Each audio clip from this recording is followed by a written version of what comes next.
할렐루야. 오늘도 주님 안에서 복된 수요일입니다.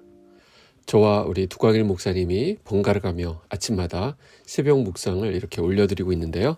어떻게 잘 활용하고 계신지 모르겠습니다. 이제는 좀 그만할까 하다가도 꼭 그럴 때가 되면 우리 성도님 중에 목사님 새벽 묵상 통해 은혜 받고 있습니다 라는 문자를 보내오세요. 그 말을 들으면 다시 힘을 내게 됩니다. 그렇게 서너 달 더 연장하게 되거든요. 자, 우리가 컴퓨터에서 파일을 지우려 할 때 이런 메시지를 만날 때가 있습니다. 열려있는 파일입니다. 사용 중이어서 작업을 완료할 수 없습니다. 분명 다 닫았다라고 생각했는데 어딘가에서 백그라운드로 여전히 실행 중인 파일이 있을 때 이런 메시지를 보게 되는 것입니다. 겉보기에는 다 정리된 것 같아도 실제로는 아직 끝나지 않은 상태라는 것이죠. 우리 사람의 마음도 꼭 그런 것 같습니다. 이미 괜찮아졌다라고 여겼는데 어느 순간 살아가는 사람의 얼굴이 또 지나간 선택들이 하지 못한 말들이 조용히 마음의 창을 다시 흔들 때가 있습니다. 몸은 앞으로 왔는데 마음은 아직 닫히지 않은 파일처럼 남아있는 경우입니다.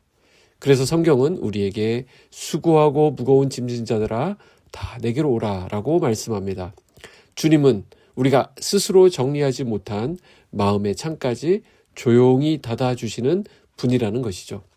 오늘 이 아침 아직 열려있는 마음의 파일들을 주님께 맡겨보시기 바랍니다. 그분 안에서 쉼을 얻고 다시 힘차게 살아가는 귀한 하루가 되시기를 주님의 이름으로 축복합니다. 함께 묵상할 말씀은 시편 146편입니다. 할렐루야 내 영혼아 여호와를 찬양하라. 나의 생전에 여호와를 찬양하며 나의 평생에 내 하나님을 찬송하리로다. 귀인들을 의지하지 말며 도울 힘이 없는 인생도 의지하지 말지니 그의 호흡이 끊어지면 흙으로 돌아가서 그날에 그의 생각이 소멸하리로다. 야곱의 하나님을 자기의 도움으로 삼으며 여호와 자기 하나님에게 자기의 소망을 두는 자는 복이 있도다. 여호와는 천지와 바다와 그 중에 만물을 지으시며 영원히 진실함을 지키시며 억눌린 사람들을 위해 정의로 심판하시며 줄인 자들에게 먹을 것을 주시는 이시로다. 여호와께서는 갇힌 자들에게 자유를 주시는도다.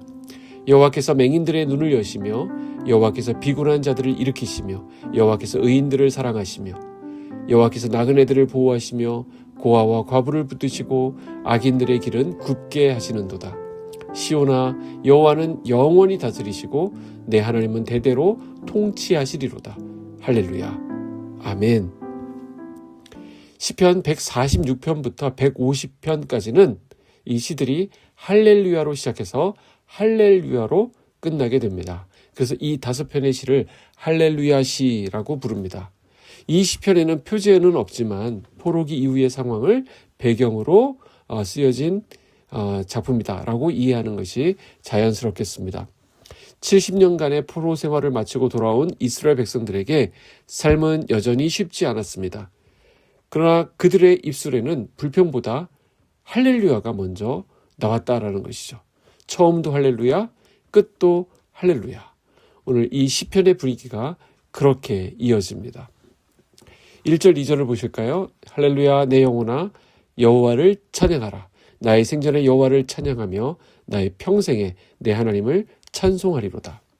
시인은 찬양하라 라고 자기 영혼에게 명령합니다.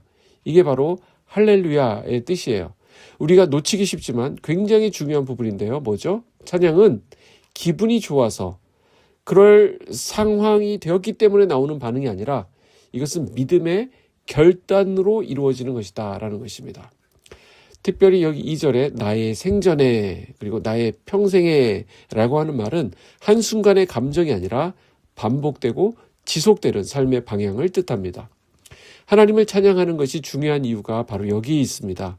찬양하는 가운데 우리는 하나님이 누구이신지, 하나님의 시선이 어디에 있는지를 배워가게 되는 것입니다. 3절 4절입니다.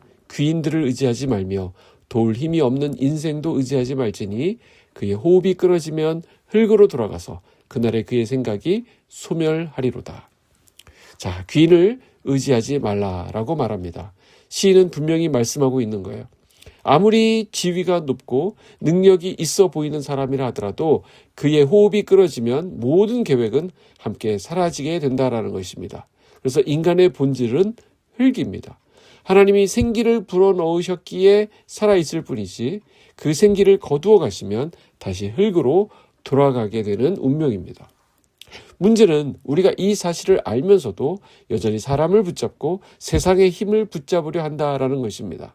그래서 실망하고 상처받고 좌절합니다. 5절을 보시면 야곱의 하나님을 자기의 도움으로 삼으며 여호와 자기 하나님에게 자기의 소망을 두는 자는 복이 있도다 라고 말씀합니다.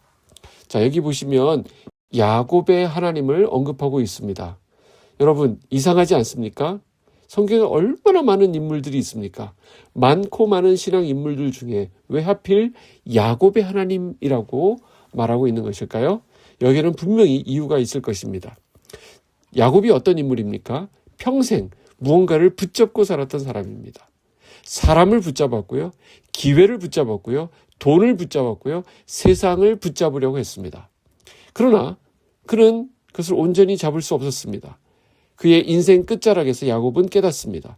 그가 반드시 붙잡아야 할 분은 하나님이었다는 사실을 깨닫게 됩니다.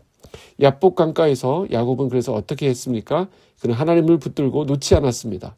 그러나 성경 전체를 보면서 우리가 깨닫게 되는 진리가 있는데 야곱이 하나님을 붙들기 전에 하나님이 먼저 야곱을 붙드셨다라는 사실입니다. 하나님께 소망을 둔 자의 복은 내가 하나님을 붙잡는 데 있는 것이 아니라 이미 내가 하나님께 붙들려 있다는 사실을 깨닫는 데 있습니다. 이게 바로 은혜입니다. 오늘 본문 6절에서 9절까지 언급되는 하나님은 그래서 어떤 분이십니까?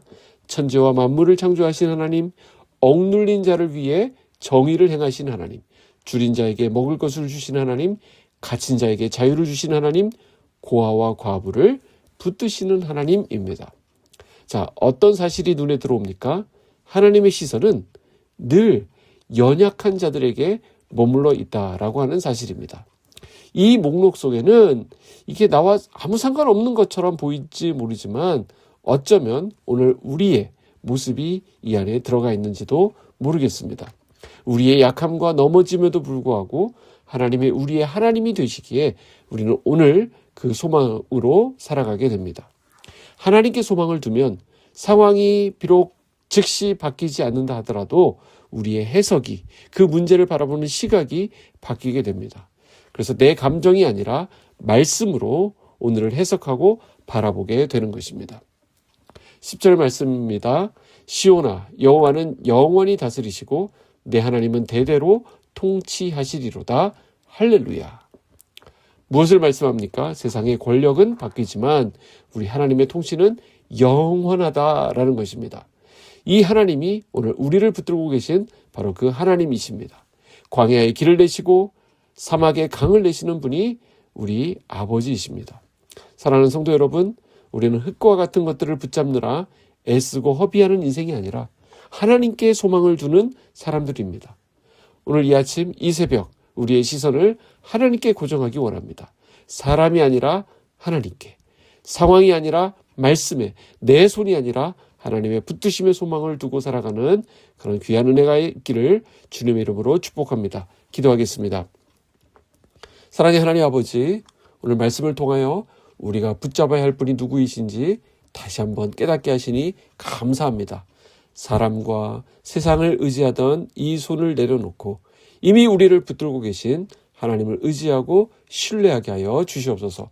오늘도 우리의 시선을 하나님의 시선에 맞추어 소망 가운데 살아가게 하시고 억눌린 자를 향한 우리 주님의 마음을 품고 행하는 삶을 살게 하여 주시옵소서. 예수 그리스도의 이름으로 기도하옵나이다. 아멘.